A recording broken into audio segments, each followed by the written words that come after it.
In the village of Orokam, there lived a lady called Ihotu. Her beauty was truly indescribable, a rare gem that shone brightly for all to see. The villagers, from the elderly men and women to the children, would often gather around her, singing her praises and marveling at her beauty. Ihotu's fame soon spread beyond the entire village, and she was invited to represent Orokam in numerous beauty contests. With a captivating smile, sparkling eyes, and flawless skin, she effortlessly won the hearts of the judges and the audience. She returned to Orokam with trophy after trophy, her beauty and charm earning her a revered status in the village. As Ihotu walked through the village, her elegant stride and confident demeanor commanded attention. Ihotu's beauty had become a source of pride for the village, and she lapped up the attention, her ego growing with each passing day. She would often boast about her achievements, flaunting her trophies for all to see. But as time went on, Ihotu's beauty began to consume her. She became increasingly arrogant, looking down on those who didn't meet her lofty standards. She would mock the villagers, calling them ugly and unkempt. She would often refuse to associate with those she considered beneath her. The villagers who had once adored Ihotu began to grow tired of her naughty attitude. They would whisper to each other, shaking their heads in disappointment.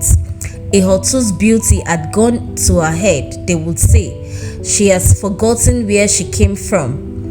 But Ihotu didn't care. As Ihotu's arrogance grew, she began to turn down marriage proposals from men in her own village.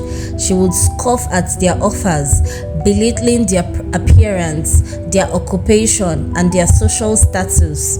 The men who had once been smitten by her beauty began to lose interest, realizing that Ihotu's ego was too big to handle.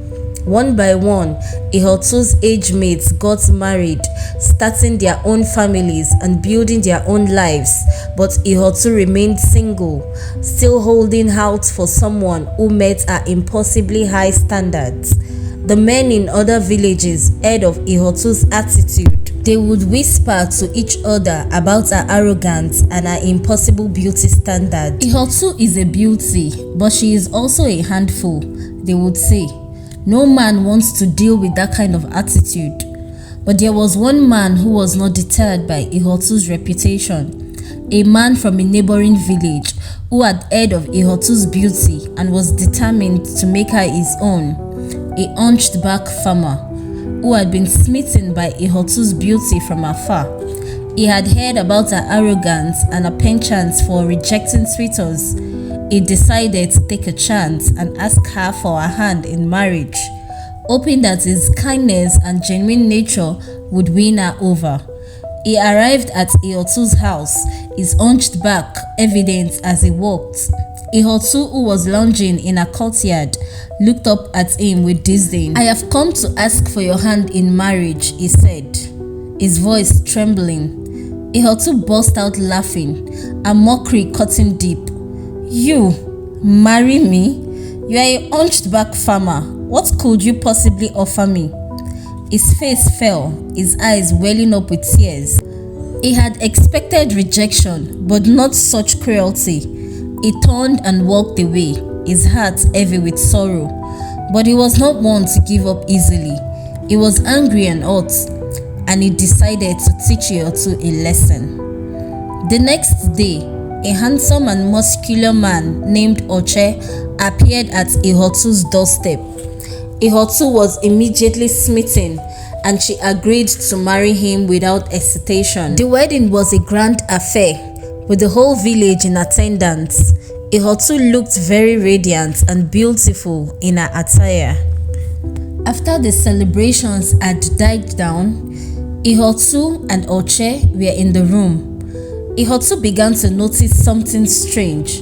Oche seemed to be changing. His muscles began to shrink, his skin growing pale and clammy, And then, in a flash of light, Oche transformed into the hunchback farmer. Ihotu screamed, horrified by the sight before her. Oche's eyes gleamed up with triumph, and he looked at Ihotu.